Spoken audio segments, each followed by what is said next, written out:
라는 말씀에 제목 우리 시간 은혜 나눕니다. 압달락에서 사울왕은 하나님께 반복된 불순종의 죄를 범했습니다.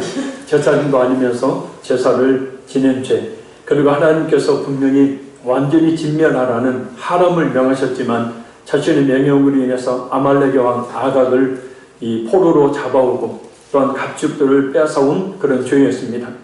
그럼에도 불구하고 하나님은 하나님과 그 관계를 회복할 수 있는 기회를 주십니다. 근데 그 기회마저도 저버리고 맙니다. 이어지는 오늘 본문은 하나님의 계시로 사울왕의 범죄 사실을 안 사무엘이 사울의 범죄를 직접 확인하고 하나님의 명령에 불순종한 그런 사울의 죄를 엄중하게 책망하는 장면에 대한 말씀입니다. 구체적으로 어떤 책망이었고 이에 대한 사울왕의 반응은 어떠했을까요? 그리고 이를 통해서 우리가 받아야 될 교훈은 무엇인지 성령 하나님께서 이 시간 2절에 임재 계신 줄로 믿습니다. 우리의 마음에 조명하심에 은혜를 주셔서 말씀을 깨닫게 해주시기를 간절히 소원합니다.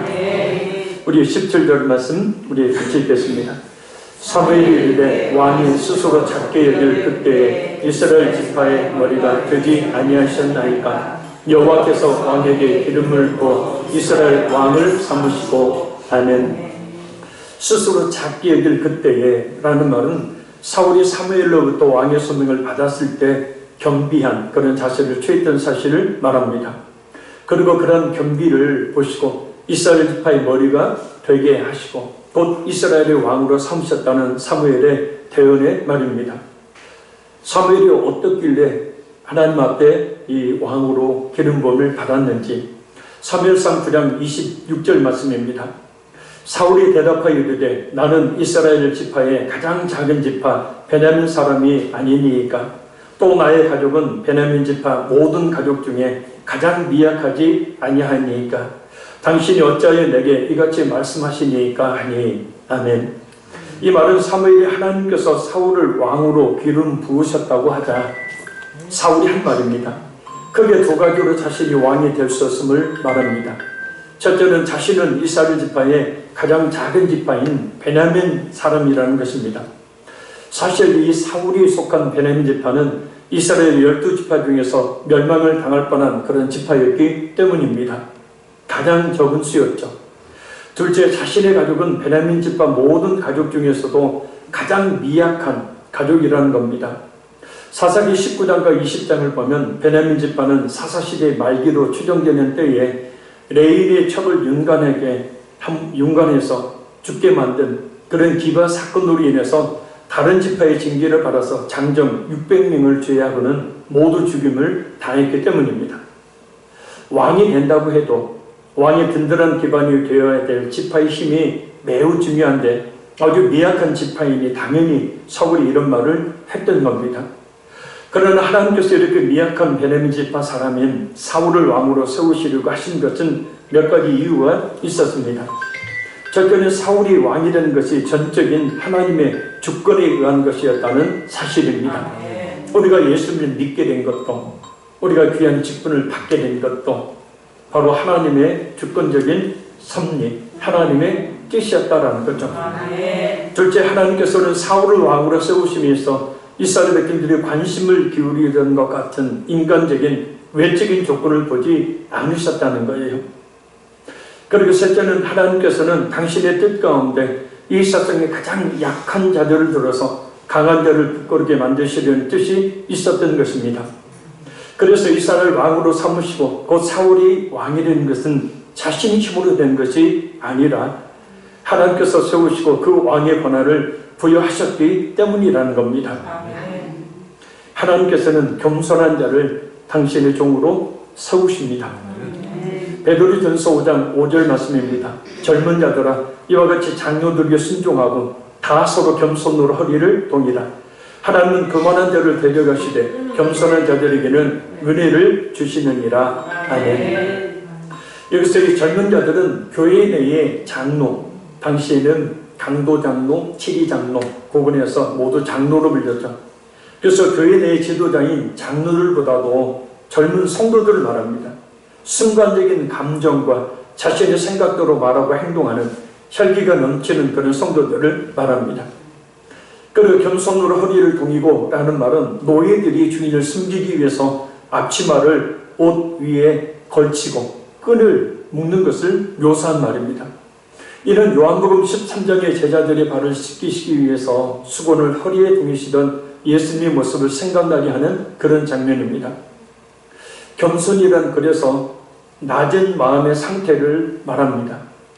곧 모든 성도들에게 서로 겸손히 대하라라는 말씀이죠.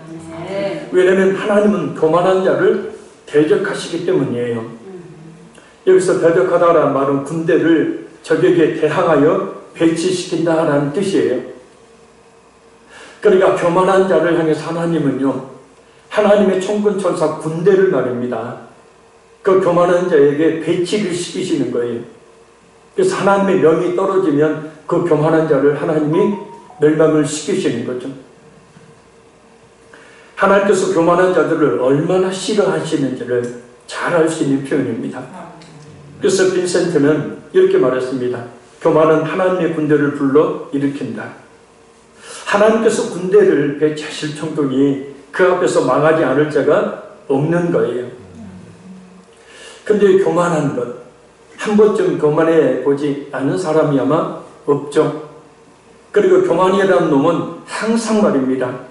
교만의 실체를 드러내지 않음으로 인해서 결코 자신이 교만하다는 사실을 알지 못하게 해버립니다.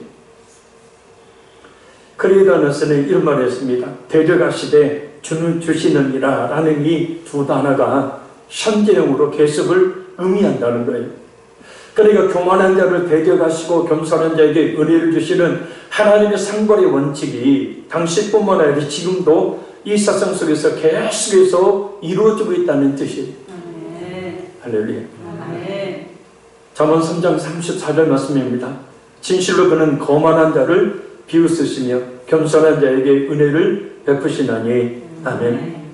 하나님은 교만한 자를 반드시 멸망을 시키시지만 겸손한 자에게는 반드시 은혜를 베풀어 주십니다. 지금도 교만한 자를 향한, 겸손한 자를 향한 하나님의 상도는 계속되고 있습니다.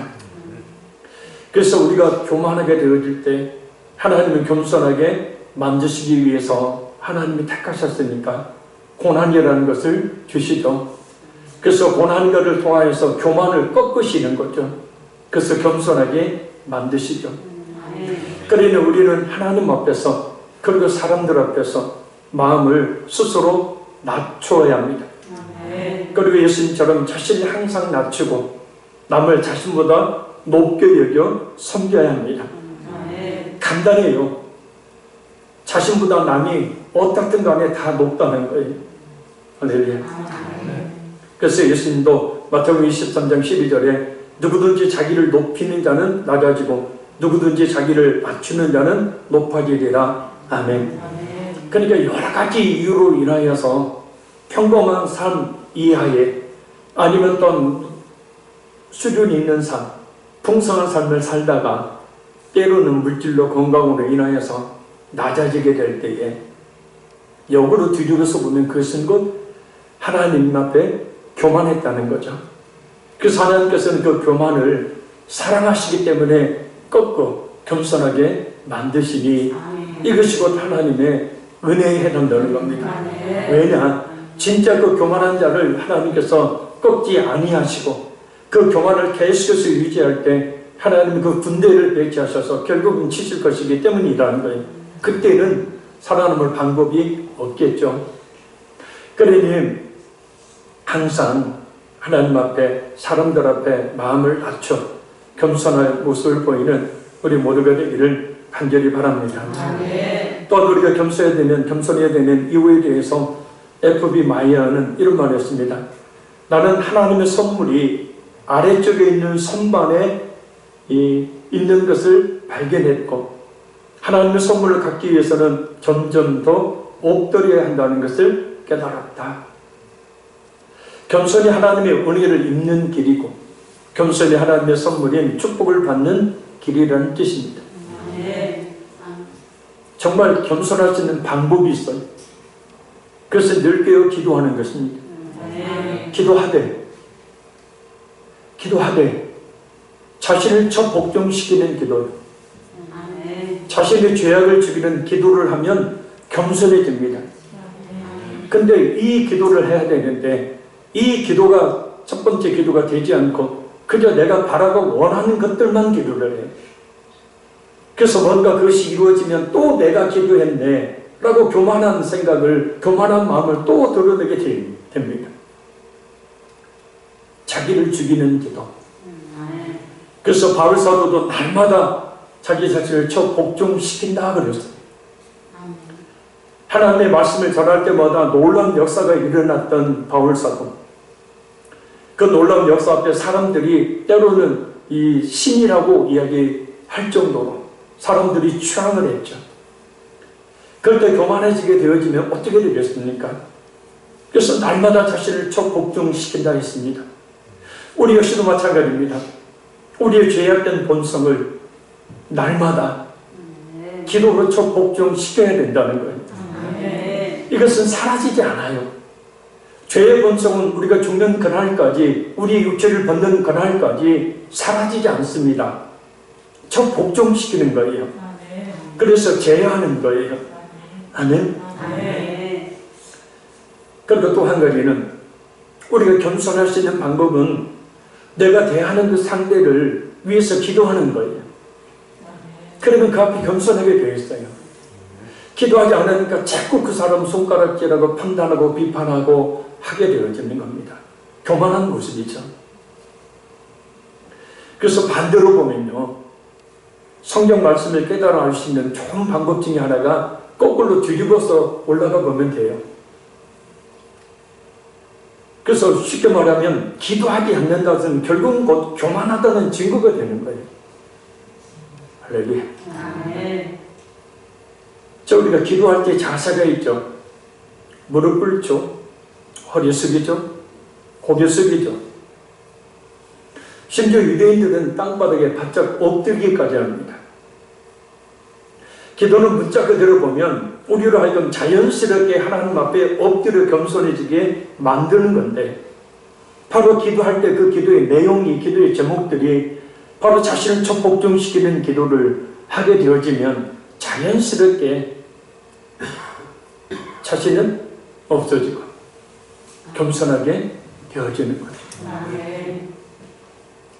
사울이 기도했다는 말이 나옵니까? 안 나와요. 처음에는 주께 몇 번 물어요. 그러나 왕이 되고 난 뒤에는 결코 기도했다는 말, 하나님께 물었다는 말이 나오지를 않아요.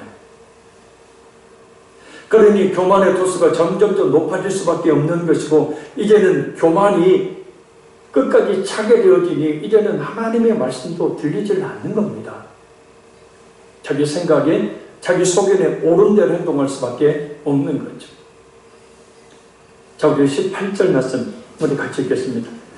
또 여호와께서 왕을 길로 보내시며 이르시기를 가서 죄인 아말렉 사람을 진멸하되 다 없어지기까지 치라 하셨거늘. 아멘. 길로 보내시며 라는 말씀은 공동번역 성경을 보면 출정시키시며 라고 번역하고 있습니다. 하나님께서 아말렉 족속을 진멸시키기 위해서 사울을 출정시킨 사실을 말합니다. 그러면 하나님께서는 왜 아말렉을 진멸, 곧 다 없어지기까지 치라고 말씀을 하셨을까? 두 가지가 있죠. 첫째는 죄인 아말렉이라는 표현을 통해서 알 수 있듯이 아말렉의 죄에 대한 하나님의 징벌입니다. 이 아말렉 족속은 하나님의 구속 사역을 방해했고 하나님을 대적하는 세력을 대표하는 그런 족속이었죠. 뿐만 아니라 그들이 하나님을 섬기지 않고 온갖 우상을 섬겼기에 그들의 죄에 대해 징벌하신 겁니다. 이스라엘의 역사와 아울러서 인류의 역사를 보면 세계를 정복했던 대단한 강력한 그런 군사력을 가졌던 나라들도 모두 망하고 맙니다. 하나님이 가만 놔두지 않으시죠. 그들의 죄악에 대한 하나님의 심판이 분명하게 있음을 알게 하시는 겁니다. 하나님 앞에서는 아무리 큰 나라도, 아무리 강력한 힘을 지닌 나라도, 그리고 아무리 큰 힘과 권세와 능력을 가진 인간도 멸망할 수밖에 없음을 교훈하시기 위해서입니다. 그러니 우리가 어떻게 살아야겠습니까? 눈에 보이는 것만을 최고로 여기며 살지 말아야죠. 응당 심판하실 하나님 앞에서 그 심판을 면하고 영원한 생명을 얻을 수 있도록 더욱더 진실하게 예수님을 믿을 수 있는 기회를 놓치지 말고 진실한 믿음을 갖기를 힘써야 합니다. 겸손하게 또 겸손하게 자신을 낮추며 살아가야 합니다. 둘째는 이스라엘 족을 위해서 아말렉을 진멸하라고 명령하신 겁니다. 아말렉의 모든 사람을 죽이라. 아말렉의 모든 가축을 다 죽이라. 그리고 아말렉의 모든 것을 불태워 진멸하라마라 라고 하시는 것은 바로 그들의 세상 문화 또 그들의 바알과 아스타롯을 숨기는 우상을 숨기지 않도록 하시기 위해서입니다. 하나님의 백성인 이스라엘 백성들이 세상 문화를 받아들여 산다면, 하나님 대신 바알과 아스타롯이라는 우상을 섬기어 산다면 그것이 어떻게 되겠습니까? 근데 분명히 다 진멸하라고 명령하셨음에도 불구하고 이스라엘 백성들은 그렇게 순종하지 않죠. 그래서 가나안 족속의 그 바알과 아스타롯이라는 우상을 이스라엘이 멸망하는 그때까지 섬깁니다. 그러니까 표면적으로 보면 주님, 저는요 그렇게 어리석은 이스라엘 백성들처럼 바알과 아스타롯이라는 우상을 만들어 섬기지 않습니다라고 우리가 생각하며 살 수 있는데, 그들 역시도 마찬가지였어요. 성전에 나가 그들 역시도 하나님 앞에 기도하며 거룩한 모습으로 여호와를 섬겼습니다. 그러나 집에 돌아오면 바알과 아스타롯을 또한 섬깁니다. 왜요?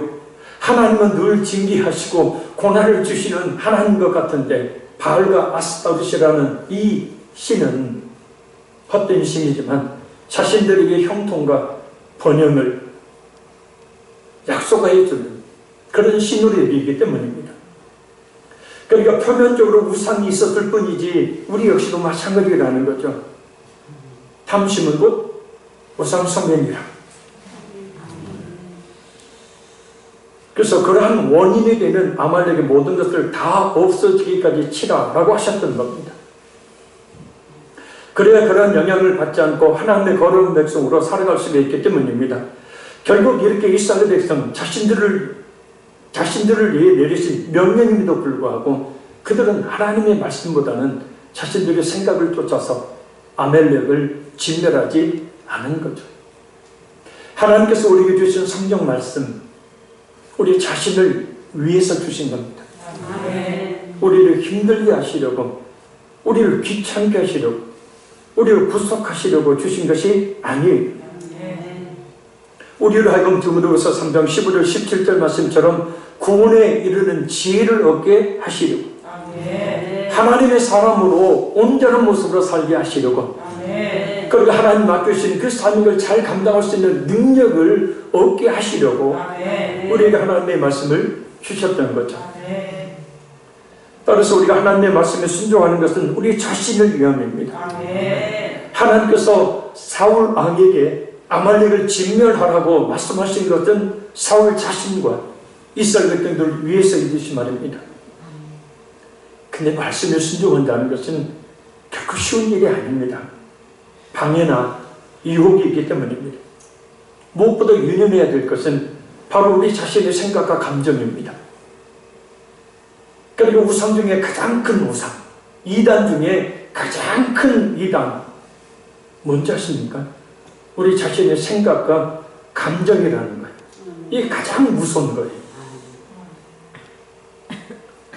왜냐하면 하나님의 말씀보다 쉽게 택할 수 있는 것이 우리의 생각이나 감정이기 때문입니다.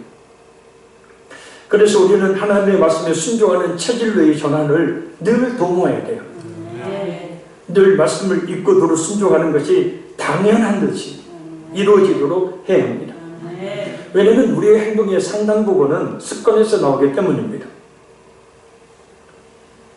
우리 청년부 아이다라고 읽었던 미국의 공인 회계사이자 유명한 강연가인 이 톰 콜리가 쓴 습관이 답이다라는 책을 보면 인간의 일상 행동 가운데 평균 40%가 습관이라고 합니다. 그리고 그 습관에 대한 연구를 다음과 같이 밝힙니다. 내가 뭘 하고 있는지 모른다면 단 하나의 습관도 바꾸기 어렵다. 습관을 바꾸려고 하면 뇌가 저항한다는 점을 기억하자. 뇌가 저항을 해요. 저도 박사학위 논문에 그 뇌에 대한 그런 연구를 해서 썼는데, 뇌는요 익숙한 방향으로만 움직이려고 한다는 거예요. 뇌가 저항을 해요. 그래서 새로운 습관을 들이더라도 대부분 몇 주 만에 다 사라져버려요. 또한 오래된 습관을 없애려고 해도 몇 주가 지나면 옛날 습관을 돌려놓으려고 했습니다. 자꾸 옛 습관으로 자꾸 돌아가려고 우리 뇌는요 그렇게 자꾸 한다는 거예요. 결국 동기와 의지가 사라지거나 스트레스를 받아 오래된 습관이 다시 고개를 든다. 하나님의 말씀에 순종하려면, 좋은 습관을 가지려면 강한 결단과 결심을 계속 유지해야 한다는 거예요. 그래야 된다는 생리학적인 견해입니다. 그래서 우리는 끊임없이 우리 자신에게 솟아나는 불순종하려는 생각과 감정을 누르고 순종으로 나아가기를 힘써야 합니다.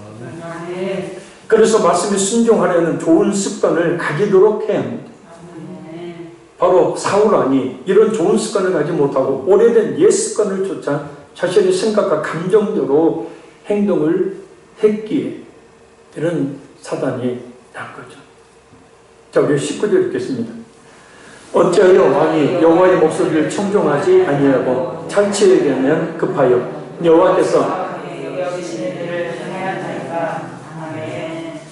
여기서 탈취하기에는 급하여라는 말에서 급하다라는 말은 열성적이고 열정적인 욕구를 뜻합니다. 그러니까 탈취물에 대한 강한 그런 탐욕을 이야기해요. 그것은 하나님께 악하게 여기시는 일을 행하는 일이었죠. 바울 사도는 골로새 3장 5절에 이것을 우상숭배라 했죠. 탐심은 곧 우상숭배이라. 눈앞에 보이는 이익이 하나님의 말씀을 잊어버리게 만든 거예요. 눈앞에 보이는 탐스럽게 살진 그런 가축들이 하나님의 말씀을 버리도록 만든 겁니다. 결국 눈앞에 보이는 수많은 가축들의 그 울음소리에 그 모든 것을 죽이라는 하나님의 말씀이 묻혀버린 거예요. 그런데 사울은 끝까지 회개하지 않고 탐욕에 취해서 하나님의 말씀보다는 자신의 탐욕을 포장하기 위해서 그럴듯한 변명을 끄집어냅니다. 자, 우리 20절, 21절 읽겠습니다.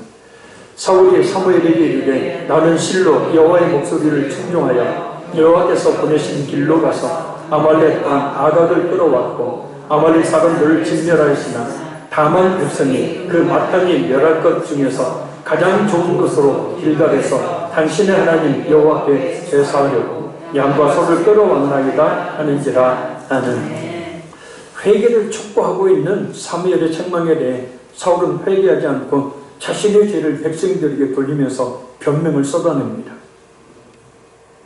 아니, 자신이 하나님의 말씀에 순종하려고 했다면 백성들이 명령 한마디 내리면 되는데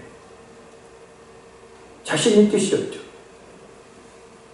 근데 자신은 하나님의 말씀을 청종해서 하나님의 출정 명령에 순종해 전투에 참석했고 아말렉 왕 아각을 끌어왔고 아말렉 사람들을 진멸했지만 다만 백성이 그래요. 다만 백성이 곧 이스라엘 백성들이 하나님께 제사를 지내고자 양과 소를 끌어왔다. 그래서 자신의 범죄를 이스라엘 백성들에게 떠넘깁니다. 비겁한 변명이죠. 신학자 C.S. 루이스가 쓴 악마의 편지라는 책에 이런 이야기가 나옵니다. 영국의 어떤 신사가 일주일에 한 번씩 도서관에 가서 책을 읽는 습관이 있었습니다. 하루는 그 습관을 따라 도서관에 가서 책을 고르는데 마침 기독교 서적이 눈에 들어왔습니다. 이 신사의 마음속에는 갑자기 하나님에 대한 호기심이 생기게 되었습니다. 하나님은 어떤 분일까? 그분은 나와 어떤 관계가 있을까? 그가 이런 생각을 할 때 그의 마음속에 사탄이 찾아와서 이렇게 속삭입니다. 그런 골치 아픈 생각은 무엇 때문에 하니? 곧 점심시간인데 쓸데없는 생각하지 말고 밥이나 먹어. 신사는 조금 전에 일어났던 하나님이라는 생각을 억제하고 식당으로 갔습니다. 점심을 먹는데 또다시 하나님이라는 생각이 떠올랐습니다. 그러나 또 사탄이 그의 마음속에 찾아와 속삭였습니다. 밥 먹는데 소 안 되게 뭘 그렇게 골똘히 생각해. 우선 밥이나 먹고 생각해. 식사를 끝내고 하나님에 대한 생각에 깊이 잠기려고 하는데 사탄이 또 방해를 합니다. 그런 생각은 한가할 때 해도 되잖아. 오늘은 집에 가서 할 일이 많으니 다른 날 생각하라고. 결국 심사는 하나님에 대해 아무런 지식도 얻지 못한 채 도서관을 나오고 맙니다. 그리고 이 말이 악권입니다. 사탄은 집으로 돌아가고 있는 신사의 뒷모습을 보며 미소를 띈다. 자꾸 핑계거리를 주면서 하나님을 알지 못하도록 만들어버린 거죠. 패션 오브 크라이스트라는 영화를 보신 분들 있으시죠? 예수님을 향하여 수많은 군중들이 예수님 십자가에 못 박아 죽이라고, 저 예수를 십자가에 못 박아 죽이라고 외치고 있을 때 사탄이 사람의 형상을 한 사탄이 이 모자를 뒤집어 쓴 채 사람들 사이를 다니면서 우명한 미소를 짓습니다. 그 사람들의 마음을 충동케 하는 거죠.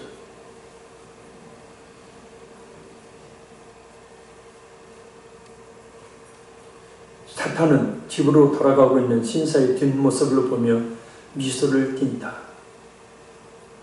무슨 얘기냐면요, 마귀가 사탄이 가롯 유다에게 예수를 팔 생각을 집어넣으니라 라고 성경은 말씀하고 있죠. 그렇듯이 우리도 말입니다.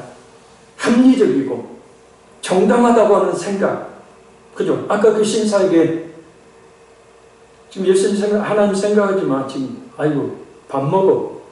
또 밥 먹다가 밥 먹고 나서 생각하려고 하니까 할 일 많잖아. 자꾸 핑계거리를 주면서 그 신사를 하여금 하나님을 알지 못하도록 만들어버리죠. 우리의 삶 역시도 마찬가지입니다. 날마다 말씀과 기도에 깊이 우리가 젖어있지 않는 한은 이 악한 마귀라는 놈은 얼마든지 우리의 생각과 감정을 자극해서 충동질해서 하나님 앞에 나오지 못하도록, 기도하지 못하도록, 예배 드리지 못하도록 막아서는 거예요. 아니 예배 자리에 나와 있다 할지라도 졸고 자고 헛된 세상에 염려, 꼬리를 주어서 하나님의 말씀을 듣지 못하게 만들어버립니다. 그래서 영적 싸움이 가장 치열하게 벌어지는 곳은 어디라고 그랬어요, 제가? 설교를 듣는 예배 자리예요. 얼마나 악한 마귀가 방해를 하는지 몰라요. 부끄러운 제 이야기, 처음에 예수님 믿을 때 마지막에 교회 끌려가. 집사람이 그 일을 가는 게 그날 행복을 좌우하기 때문에 집사람이 요구에 순종해서 갔는데 제일 뒷자리에 앉았어요. 장로님 제 앞에 계시지만 앞자리에 오니까 더 은혜가 많죠. 뒷꼭지가 저 돌 보이면 보일수록 은혜가 더 집중력이 많은 거예요. 뒷자리에 앉아있는데 찬송할 때는 괜찮아요. 목사님을 설교하는 그 순간 누가 와서 뒤에서 단추를 콕 누르는 것 같아요. 진짜요. 설교 시작하면요,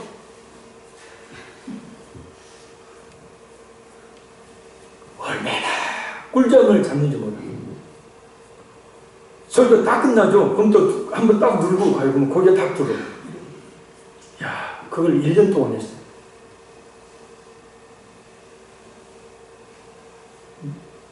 마귀도 보고 마귀와 싸움도 해보고 막 그랬습니다만 그런 다양한 영적 이 경험들을 하다 보니까 마귀라는 놈이 어떻게 장난을 치는지, 특별히 C.S. 루이스의 책에서 이와 같은 류의 스크루테이프의 편지라든지 이와 같은 그런 책들이 많이 있어요. 보면 영적 깊이가 깊은데 마귀가 어떻게 역사를 하는지를 아주 자세하게 기록하겠습니다. 본인의 체험이니까요. 본인도 예수를 믿지 않는 상태에 있었다가 하나님의 은혜로 예수를 믿고 유명한 저술가요, 변증가가 되었습니다. 마귀가 어떻게 자신에게 장난을 쳤는지, 역사를 했는지 훤히 꿰뚫고 그것을 채버렸습니다. 생각이요, 우리의 감정이요. 다시 말씀드리지만 늘 기도하고 하나님의 말씀에 깊이 젖어있지 않는 한은 우리의 생각과 감정도 얼마든지 순간 악한 마귀의 도구가 될 수 있고, 악한 마귀가 우리의 생각과 감정을 자극해서 주님께로부터 멀어지게 만들 수 있다는 것을 우리가 잊지 말아야 합니다. 온갖 이유와 핑계를 다 대게 만들어요. 그죠? 말씀에 순종하기 위해서는 그 지혜가 떠오르지 않는데, 불순종하기 위해서, 예배 안 나오기 위해서, 기도 안 하기 위해서 얼마나 그럴듯한 이유와 핑계가 순간순간 떠오르는지 몰라요. 오늘 나오시기 전에 혹시 이런 생각 가져보신 적 있어요? 아이고, 피곤하니까 오늘은 좀 쉬자. 자, 아까 C.S. 루이스의 마귀 역사를 보면 누구 말이에요? 마귀라는 놈이 한 말이죠.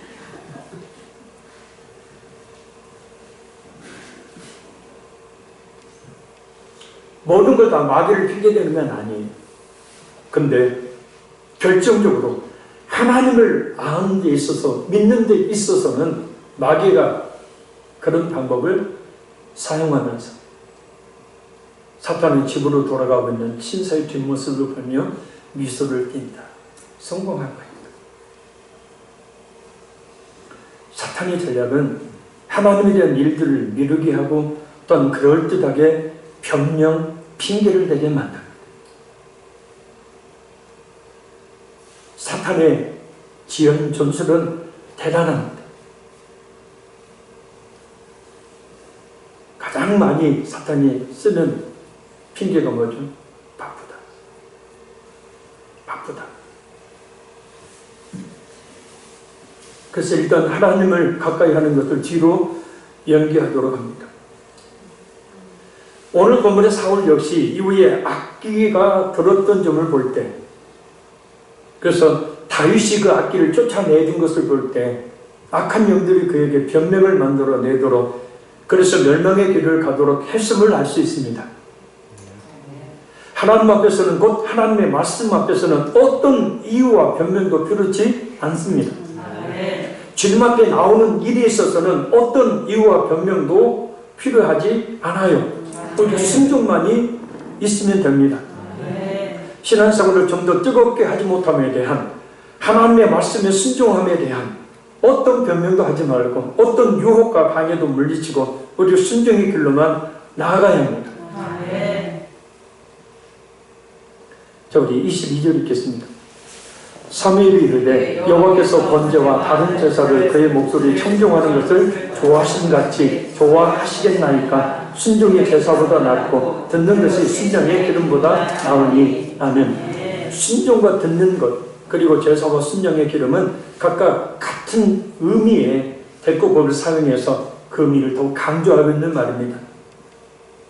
이 순종과 듣는 것은 하나님의 말씀을 잘 들어 알아서 그 말씀에 순종하는 것을 말해요. 그게 듣는 거예요. 아멘. 귀로 어떤 지식을 그냥 수납하는 게 듣는 게 아니고, 들은 그것을 행동으로 옮기는 것이 바로 듣는 거예요. 성경이 말씀하고. 그리고 제사와 순종의 기름은 하나님께서 제사를 전혀 무시하는 것이 아니라, 제사는 하나님과 인격적인 관계를 유지하고 하나님께 사랑과 경외심을 표현하는 행위이기 때문에 진정 그 제사에 있어야 될 것은 뭐냐? 바로 하나님께 대한 순종이라는 뜻이에요. 불순종하면서 하나님께 예배를 드리러 나온다. 그 하나님이 원치 아니하신다는 거죠. 그래서 20절에 말한 사울이 말한 청종과 22절에 사무엘이 말한 청종이라는 단어는 같은 단어이지만 그 의미는 전혀 다른 거예요. 이 청종이라는 말은 이르는 대로 잘 들어 쫓음, 이런 뜻이 있습니다. 우리가 하나님의 말씀에 순종한다고 할 때 듣고 그 들은 것에 대해 그대로 따르는 것을 청종이라고 해요. 그러나 사울은 온전히 청종하지 않았고 사무엘은 온전한 청종을 말하고 있는 겁니다. 우리가 하나님의 말씀을 듣는다는 것에 치우친 나머지 진정 들은 그대로 행동으로 옮기는 행하면은 익숙지 않는 모습을 보이고 있지는 않은지, 만약에 우리가 하나님의 말씀을 진짜 청종한다면, 그래서 들은 말씀을 그대로 내 삶 속에서 실행으로 행함으로 나타낸다면 우리는 엄청난 인격의 변화, 엄청난 삶의 변화, 하나님의 역사심이 가득한 삶을 분명히 살게 될 것입니다. 그런데 종교선언도에서 제일 꼴찌, 무슨 이야기만 나오면 기독교에 아니라 손가락질하는 이유, 원인 살펴보면 하나님의 말씀은 들어서 많이 알고는 있는데 그 말씀을 통해 열매를 맺지 못했기 때문이라는 거예요. 성경에서 안다라는 말은 히브리어로 야다, 그리고 헬라어로 기노스코라는 말이죠. 체험적인 알을 말합니다. 그냥 소리로 들어 어떤 지식을 수납하는 것을 말하는 것이 아니라 들은 그것을 체험함으로 아는 것. 그래서 이 기노스코나 야다의 원어의 뜻은 남녀가 결혼을 해서 첫날 밤을 치르는 것을 말해요. 그러니까 결혼만 한다고 해도 이게 서로를 아는 게 아니라는 거예요. 첫날 밤을 치러야 서로를 안다고 표현한다는 거예요. 체험하지 않는 지식은, 그래서 성경에서 말하고 있는 참된 지식이 아닌 거예요. 곧 예수님을 아는 지식이란 예수님이 인격적으로 만나는 체험이 있어야 진짜 예수님을 안다, 예수님을 믿는다 하는 것이지. 예수님에 대해서 많이 들었다고, 그래서 나름의 어떤 개념과 생각을 가지고 있다고 그것을 예수님을 인격적으로 만나는 것이 아니라는 거예요. 예수님을 인격적으로 만났다면, 그래서 그리스도 영이신 성령께서 그 안에 계신다면 우리의 모든 말과 행동의 근원이 되는 이 마음의 성령께서 임하시기 때문에 그 사람을 근본적으로 바꿔놓게 되어 있어요. 근본적으로 변화시키게 되어 있다고요. 삶 속에서도 삶을 변화시킬 수 있는 능력이 있는 그리스도인을 살게 분명히 만드신다고요. 그래서 교회 안에 46%만 예수님 믿고 나머지 54%는 예수님 믿지 않는 사람이다라는 통계.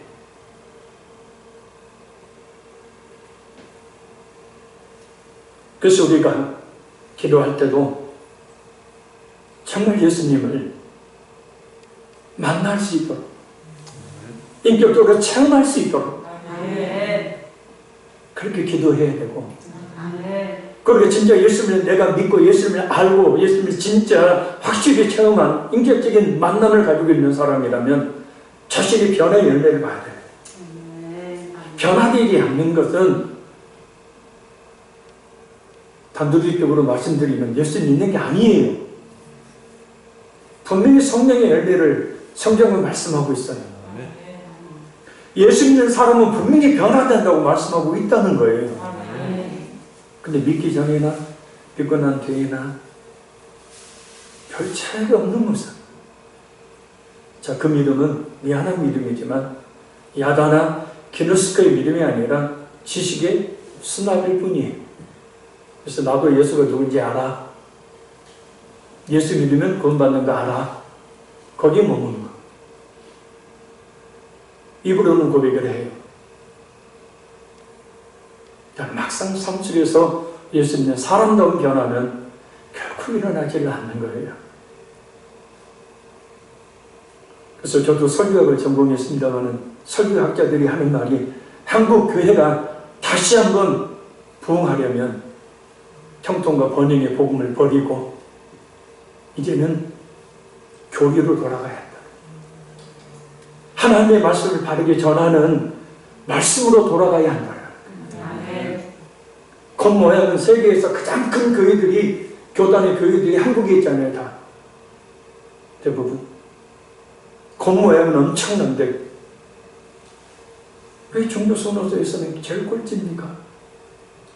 왜 사람들의 손가락을 받는 지탄의 대상이 됩니까? 자, 그리고 우리의 믿음이라는 것 역시도 행함이라는 것이 수반돼요.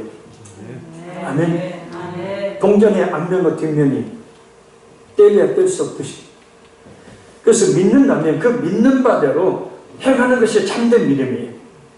믿음이 인도를 하면서 실제로 행하지 않는다면 그 믿음은 헛된 믿음. 야고보서 2장 26절에 영혼 없는 몸이 죽은 것 같이 행함이 없는 믿음은 죽은 것이라 그래요. 어떤 학자들은 야고보서는 행함을 지나치게 강조한다라고 이야기하는데 그게 아니고요. 진짜 예수를 믿는 믿음에는요, 반드시 행함이 따른다는 거예요. 그걸 강조하는 거예요. 왜요? 당시에도 믿음이 있다면서 행함의 열매를 맺지 못하는 사람들이 많았으니까. 자, 그리고 우리의 기도란 뭐냐? 이렇게 바로 들은 것을, 아는 것을, 믿는 것을 실행에 옮기기 위해 필요한 지혜와 힘, 그리고 환경과 여건을 극복할 수 있도록 하나님께 도움을 구하는 요청이어야 그게 진짜 기도라고요. 아멘.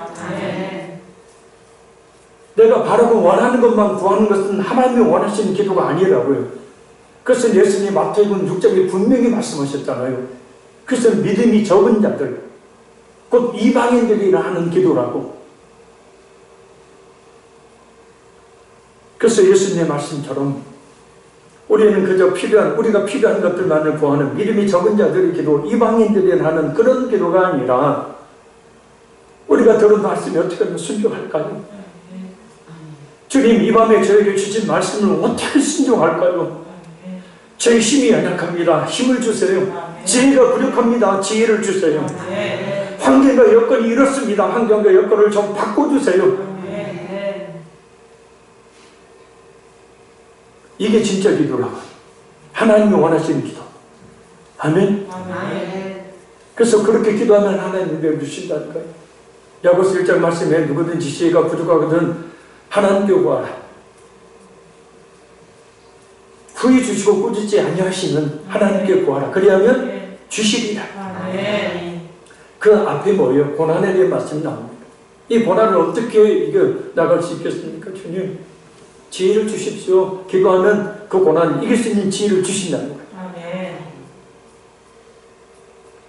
사람이 감당할 만한 시험당을 허락지 아니하시고 시험 당할 즈음에 피할 길을 내사 능히 너희로 감당하게 하시느니라 그래요. 아까도 지혜를 말미암아 어떻게 해요? 그 지혜로 말미암아 그 고난들을 이겨 나가는 거죠. 나는 가만히 있는데 하나님이 다 행하신다? 그게 아니고요. 행함의 열매를 맺을 수 있는 지혜와 힘을 하나님이 주신다고요. 그래서 우리로 하여금 이겨내도록, 극복하도록 하나님이 역사하신다는 거예요.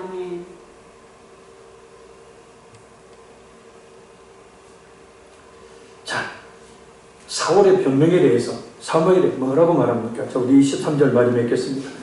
이는 거역하는 것은 점치는 죄와 같고 완고한 것은 사신 우상에게 절하는 죄와 같습니다.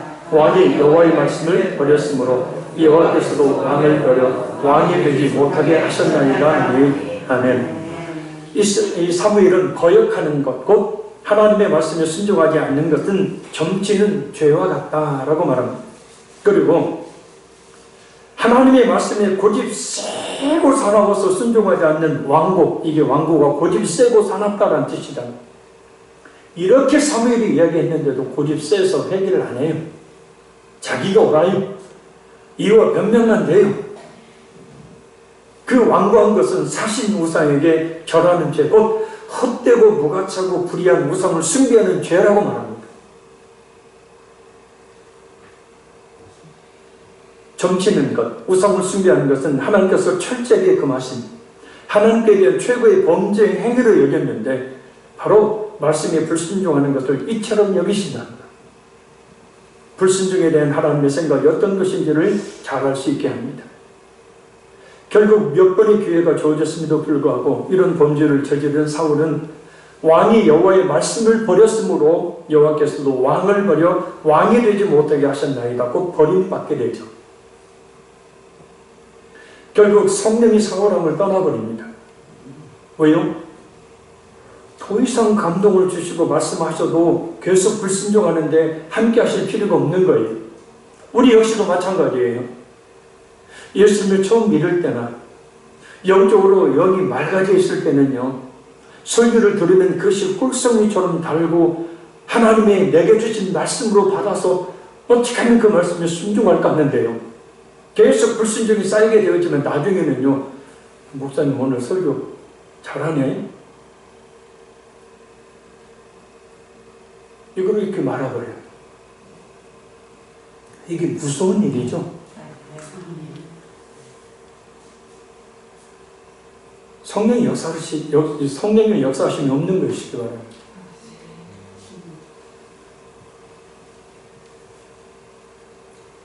결국 왕위를 다윗에게 넘기게 되고 비극적인 최후를 맞이하게 됩니다. 사무엘상 13장 13절 말씀처럼 만약 여기서라도 회개하고 순종했다면, 철저히 회개했었다면 그의 왕위는 오래갈 수 있었을 것입니다.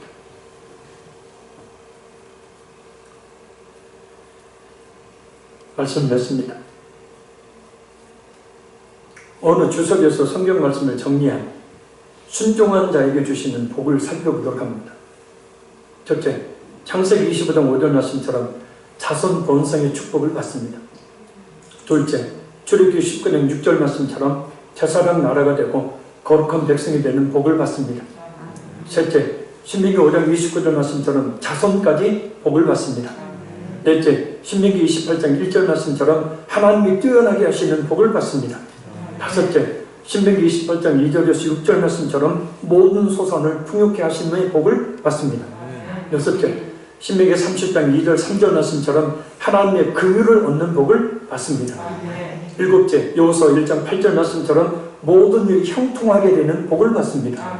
여덟 번째, 마태복음 7장 24절 25절 말씀처럼 역경 중에도 보호하심의 복을 받습니다.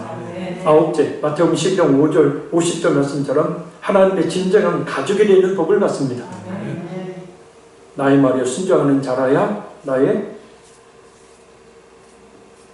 열 번째, 요한복음 14장 21절 23절 말씀처럼 하나님께서 사랑하시고 함께 하시는 은혜를 받습니다. 11번째, 사도행전 5장 32절 말씀처럼 성령을 힘입을 수 있습니다. 순종할 그때의 성령이 너희에게 임하시느니라 그랬죠. 12번째, 로마서 6장 16절 말씀처럼 의에 이르는 복을 받아요.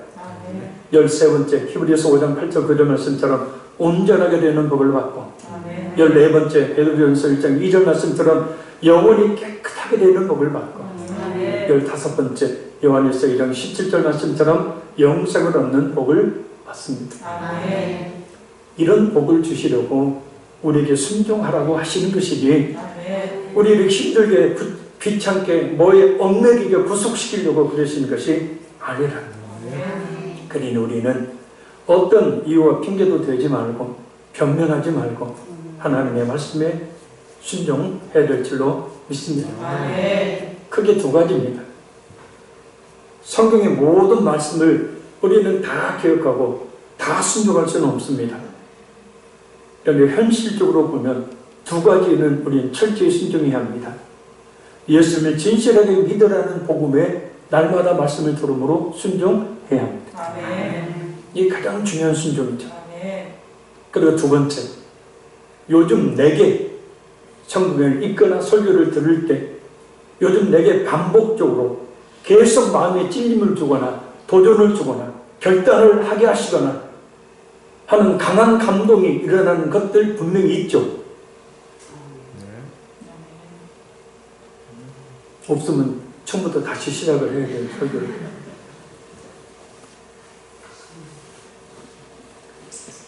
그런 성령의 감동하시니 내게 있어요. 아멘. 그것을 순종해 보라고요. 그러면 계속해서 순종의 열매가 맺혀지게 되어져요. 15가지 축복을 성경은 쉽게 말하면 약속하고 있는 거예요. 이 말씀 앞에는 다 순종하면이라는 조건이 있습니다. 예, 복음에 순종하든 하나님 내주신 감동에 순종하게 되어지면 이와 같은 복이 있다는 사실.